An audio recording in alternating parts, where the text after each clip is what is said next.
మహాగణాధిపతయే నమః. ఓం గురుభ్యో నమః. ఓం శ్రీమాత్రే నమః. పరమేశ్వర స్వరూపమైనటువంటి జ్యోతిష, వాస్తు మరియు ఇతర అనేకమైనటువంటి శాస్త్రములను మనకు అందించినటువంటి మహర్షులకి నమస్కారం. హయగ్రీవ హయగ్రీవ హయగ్రీవేతియోపదయత్తస్స నిస్సరతే వాణి జనుకన్యా ప్రవాహవత్. అరుణాం కరుణాతరంగితాక్షీం ధృతపాశాంకుశపుష్పబాణచాపాం అనిమాదిభిరావృతాం మయూకైః అహమిత్యేవ విభావయే భవానీం. శ్రీమాత్రే నమః. ప్రేక్షకులకి లలితాంబిక అమ్మవారి యొక్క అనుగ్రహం పరిపూర్ణంగా కలగాలని మనస్ఫూర్తి కోరుకుంటూ మనం ఈరోజు విశ్వవసు నామ సంవత్సరం కొత్త సంవత్సరం ఉగాది నుంచి గ్రహాలు ఏం మారనున్నాయి, అదేవిధంగా మనం కొత్త సంవత్సరం అనగానే పంచాంగం తీసుకొని చూస్తాం. ఆదాయము, వ్యయము, రాజ్యపూజ్యము, అవమానము. అంటే మనకెంత ఈ సంవత్సరం ఆదాయం ఎంత ఉంది, ఫైనాన్షియల్గా గ్రోత్ ఎంత ఉంది, ఖర్చు ఎంత ఉంది, మనల్ని మెచ్చుకునే వాళ్ళు ఎంతమంది ఉన్నారు, ఇబ్బంది పెట్టే వాళ్ళు ఎంతమంది ఉన్నారు అనేటువంటి చూస్తాం. అయితే ఇందులో గ్రహాల యొక్క ప్రభావం ఎంత ఉంటుంది. ఒక్కొక్కసారి మనకు ఆదాయం బాగా కనిపిస్తుంది, ఒక్కొక్కసారి బాగా లోలో కనిపిస్తుంది. అవమానించే వాళ్ళ సంఖ్య తక్కువగా ఉంటే ఒక్కోసారి ఎక్కువగా ఉంటుంది. మరి దీన్ని ఇలాగే అనుభవించాలా, దీనికి ఏదైనా మనం కొన్ని చిన్న చిన్న పరిహారాలు చేసుకొని కూడా, చాలా పరిహారాలు ఉంటాయి, అందులో నేను మీకు కొన్ని చెప్తాను, చేసుకుంటూ కూడా మనం దీని నుంచి అధిగమించవచ్చా అనేటువంటి విషయాలు తెలుసుకుంటూ, అదేవిధంగా ఈ సంవత్సరం మనకి మేజర్ ప్లానెట్స్ అయినటువంటి రాహుకేతువులు మనకి రాహు కుంభంలోకి, కేతు సింహంలోకి మార్పు చెందుతున్నారు. దీనివల్ల ఇది ఎప్పటి నుంచి, జూన్ నుంచి మారుతారు. ఈ శని భగవానుడు విశ్వవసు నామ సంవత్సరం రాగానే అంటే దాదాపుగా మార్చ్ ఎండింగ్లో మారిపోతాడు. అదేవిధంగా జూపిటర్ కూడా అంటే గురుగ్రహం కూడా మే 15వ తేదీ నుంచి మారుతుంది. అయితే ఇప్పుడు వక్రించుకుంటూ వెనక్కి వచ్చిన కుజుడు తర్వాత నీచ పొంది ఉంటున్నాడు. కాబట్టి కొంచెం ఈ విశ్వవసు నామ సంవత్సరం వచ్చే వరకు కూడా కొంచెం ఈ గొడవలు కావచ్చు, తోకిసలాటలు కావచ్చు, కొంచెం ఇట్లాంటివి పెరుగుతూ ఉంటాయి. అయితే 12 లగ్నాల వారికి, లగ్నం తెలియని రాశి వారికి అసలు ఆదాయ వ్యయాలు, రాజ్యపు అవమానాలు ఎలా ఉన్నాయి అనేటువంటి విషయాలు చెప్తుంది నేనైనప్పటికీ కూడా చెప్పిస్తుంది సాక్షాత్ లలిత అమ్మవారిగా భావిస్తూ ఒక్కొక్క రాశి గురించి మనం తెలుసుకుందాం. కర్కాటక లగ్నము, కర్కాటక రాశి. కర్కాటకం వారికి కనుక చూసుకున్నట్లయితే విశ్వవసు నామ సంవత్సరంలో ఆదాయము, వ్యయము, రాజ్యపూజ్యం, అవమానం ఎలా ఉంది అని చెప్పి చూసుకున్నట్లయితే ఇక్కడ 8, 2, 7, 3గా ఉంది. అంటే ఆదాయం 8, వ్యయం 2. అంటే మంచి ఒక 2 లక్షలు వస్తే 8 లక్షలు, అంటే ఒక 8 లక్షలు వస్తే 2 లక్షలే ఖర్చు అవుతాయని చూపిస్తుంది. అంటే 8/2, ఆదాయం 8, వ్యయం 2. కాబట్టి నో నీడ్ టు వరీ. ఇక్కడ కూడా మీరు పెద్దగా ఇది అవ్వాల్సిన అవసరం లేదు. కాకపోతే ఇక్కడ ఇన్కమ్ ప్లేస్లోకి కేతువు వస్తున్నాడు కర్కాటకం వారికి. కాబట్టి మీరు జూన్ నుంచి ఎప్పుడైతే కేతువు మారుతున్నాడో మీరు తెలుసుకోవాల్సింది ఏంటంటే, జూన్ నుంచి మీరు మనీ మ్యాటర్స్ విషయంలో ఏ ధనం వచ్చినా, ఎవరికైనా మనీ ఇస్తున్నా, అప్పుగా ఇస్తున్నా లేదా అప్పుగా తీసుకుంటున్నా, లేకపోతే మీరు చేసిన వర్క్ రీత్యా ఏదైనా ధనం వచ్చినా జూన్ నుంచి ఖచ్చితంగా గణపతిని తలుచుకోండి. మనీ చేతికి రాగానే ఎప్పుడు కూడా, అప్పుడు మీకు ఆ ధనం ఇంకొక రూపంలో ఇబ్బంది పడడం అనేటువంటిది ఉండదు. ఇది గుర్తుపెట్టుకోండి. అలాగే రాజ్యపు అవమానాలు కూడా 7, 3గా ఉంది. చాలా మంచి దీంట్లోనే ఉంది. అంటే 7 మెచ్చుకునే వాళ్ళు ఉంటాయి, 3 మీరు ఎక్కడ మిస్టేక్ చేస్తే ఎత్తి చూపిద్దామనే వాళ్ళు ఉంటారు. కాబట్టి పర్లేదు, అది కూడా ఎక్కువగానే ఉంది. అయితే ఇక్కడ ఈ సంవత్సరం మేజర్ ప్లానెట్స్ మారడం వల్ల తీసుకోవాల్సిన ముఖ్యమైనటువంటి జాగ్రత్తలు ఏమిటి అని చూసుకున్నట్లయితే, సహజంగానే 12లోకి వెళ్తున్నాడు గురువు మే 15 నుంచి. సో 12లో గురువు అండి అని భయపడుతూ ఉంటారు. కానీ ఇక్కడ ఏంటంటే యాక్చువల్గా ఈ 12లో గురువు వెళ్ళినప్పుడు కలిగేటువంటి ఫలితాలు ఏమిటి అని చెప్పి చూసుకున్నట్లయితే, పర్టికులర్గా ఇక్కడ ఇది రుణ యోగాన్ని ఇస్తూ ఉంటుంది. అంటే రుణాలు లభించడము, కాస్త ఇన్వెస్ట్మెంట్స్ విషయంలో కాస్త చూసి ఇన్వెస్ట్మెంట్ చేయాలి. కాకపోతే కొంచెం ఎక్కువ ఇన్వెస్ట్మెంట్స్ చేస్తూ ఉంటారు.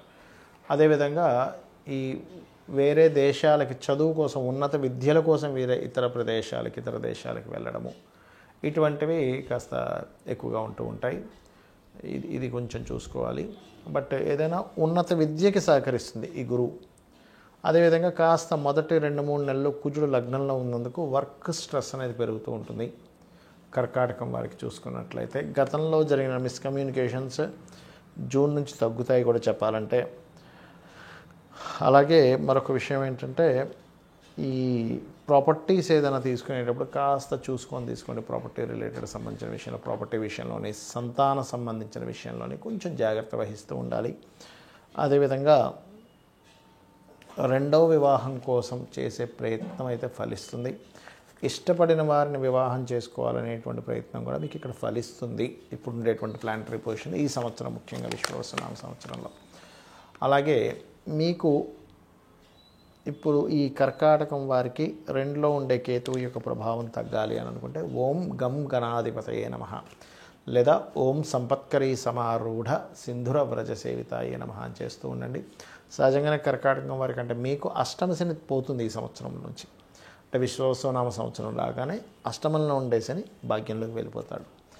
అయితే ఎంతైనప్పటికీ కూడా అష్టమాధిపతి భాగ్యంలో ఉండడం వల్ల లాంగ్ జర్నీ చేసేటప్పుడు కొంచెం తండ్రి గారి ఆరోగ్య విషయంలో జాగ్రత్తగా ఉండండి. మీరు నిత్యము కూడా స్కందుని యొక్క ఆరాధన చేయండి. ఓం స్కందాయ నమః నామస్మరణ చేయండి. కాకపోతే మొదటి 2-3 నెలలు విశ్వవసునామ సంవత్సరంలో మొదటి 2-3 నెలలు కుజుడి యొక్క ప్రభావం మీ మీద పడకుండా ఉండాలి అంటే కనుక గోవులకి క్యారెట్స్ తినిపించడము, అమ్మవారికి కుంకుమార్చన చేయడం చేయండి. అన్ని విధాలా మీకు బాగుంటుంది.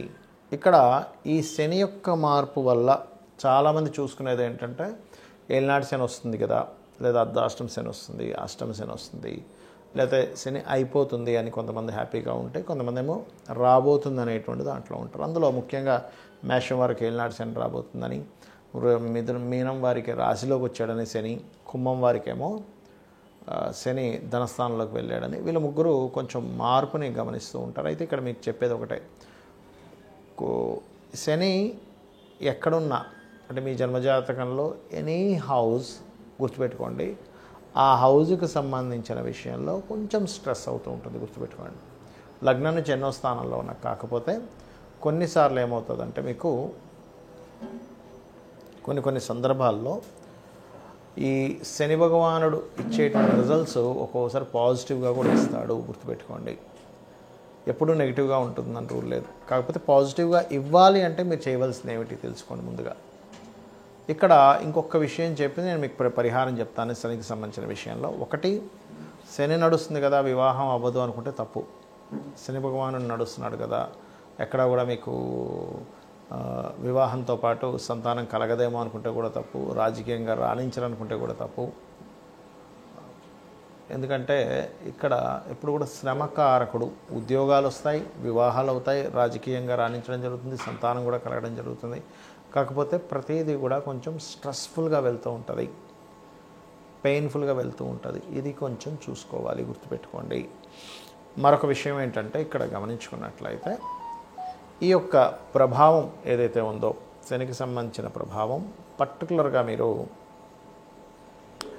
ఎవరైతే రెగ్యులర్గా అంటే ఏలినాటి శని, అర్ధాష్టమ శని, అష్టమ శని నడిచేటువంటి వారు, లేదా శని దశ నడుస్తుంది కొంతమందికి ఆ శని దశ, శని మంచి పొజిషన్లో ఉంటే మంచి ఫలితాలు కూడా ఇస్తాడు, బ్యాడ్ పొజిషన్లో ఉంటే ఆ 19 years ఆఫ్ శని దశ ఇబ్బంది పడుతూ ఉంటారు. దీనికి పరిహారం ఏమిటి అంటే, ఫస్ట్ ఆఫ్ ఆల్ మీరు నిత్యము ఉదయము సాయంత్రము దీపారాధన చేయడం ప్రారంభించండి. ఒకటి. రెండవది, వీటితో పాటు ఇందాక మనం చెప్పుకున్నటువంటి ఏలినాటి శని, అర్ధాష్టమ శని, అష్టమ శని నడుస్తున్నటువంటి వారు మధ్యాహ్నం పూట నిద్రపోకండి. ఇది చిన్నపిల్లలకి, స్త్రీలకి, లేనట్లయితే ముసలి వాళ్ళకి ఇది వర్తించదు. యువకులకి అంటే దాదాపుగా ఒక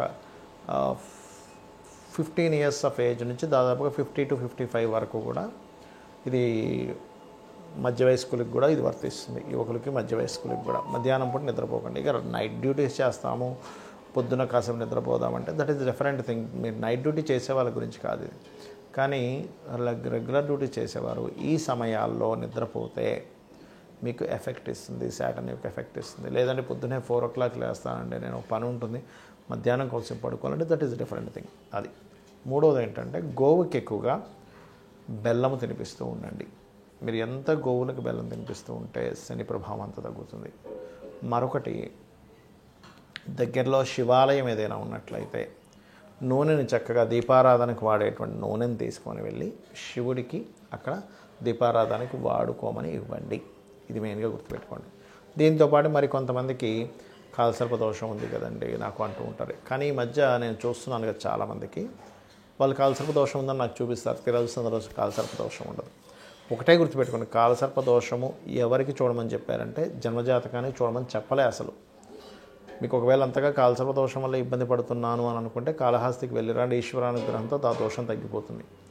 ఒకటి, ప్రపంచ దేశాలకి ఏం జరుగుతాయి, అసలు దేశంలో కరువు వస్తుందా, సునామీ వస్తుందా, ఒక జబ్బు వస్తుందా, యుద్ధం వస్తుందని చెప్పడానికి కాలసర్ప దోషం వాడమని చెప్పారు. అయితే ఇక్కడ మీకు మీరుగా చూసుకోవడానికి కాలసర్ప దోషం ఎప్పుడు కూడా, ఇప్పుడు ఉదాహరణకి రాహువు కేతు ఇలా సమసప్తకాల్లో ఉంటారు కదా, ఈ సమసప్తకాల్లో రాహుకేతువులు ఉన్నప్పుడు అంటే ఎక్కడున్నా కూడా మేషం నుంచి మీనం వరకు రాహు ఎక్కడున్నా కేతు ఎక్కడున్నా కూడా ఇలాగే 1/7 యాక్సెస్లోనే ఉంటారు వీళ్ళు. అంటే ఇక్కడ కానీ ఇలా కానీ లేకపోతే ఇలా, అంటే దాదాపుగా ఇలా కానీ మొత్తం మీద ఆ రకంగా ఉన్నప్పుడు ఈ రాహుకేతువులకి మొత్తం ఒకవైపు గ్రహాలన్నీ, అంటే రాహు నుంచి కేతు వరకు మొదలు పెట్టుకుంటే ఇలాగ అన్ని గ్రహాలు వచ్చేసాయి, లేకపోతే ఒక దగ్గర అన్నీ కూడి ఉండిపోయాయి, ఒకవైపు ఏ గ్రహం కూడా లేదు, దాన్ని కాలసర్ప దోషము అంటారు. సింగిల్ గ్రహం బయట ఉన్నా అది క్యాన్సిల్ అవుతుంది, గుర్తుపెట్టుకోండి. ఇది దోషం. అంతేగాని చాలామంది ఏం చేస్తున్నారు, ఏమంటే నాకు ఉందంట అని చెప్పారని చూస్తే 2 గ్రహాలు ఒక గ్రహం బయట ఉంటుంది, మిగతా గ్రహాలు అక్కడ ఉంటాయి.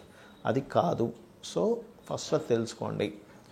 అలాగే ఒకవేళ ఉన్నా కూడా కొంపలు మునిగిపోయేది ఏం లేదు. పెద్ద పెద్ద వాళ్ళకి 140 మంది ప్రెసిడెంట్లకు ఉంది కాలసర్ప దోషం.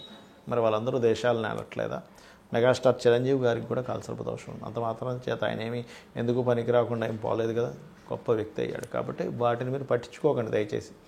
దశేం నడుస్తుంది, మీరు ఏ ప్రయత్నం చేస్తున్నారు, దానికి సంబంధించిన స్పెసిఫిక్గా అదేం ప్రయత్నం చేస్తున్నారు, ఏ బిజినెస్లోకి వెళ్తున్నారు, మీరు చేసే ప్రయత్నానికి ప్లాంటరీ పొజిషన్స్ గోచారం కానీ మహాదశ లేదా అంతర్దశలు కానీ ఎంతవరకు సపోర్ట్ చేస్తున్నాయి, సపోర్ట్ చేయట్లేదు, మీకు అది యోగం ఉందా లేదా.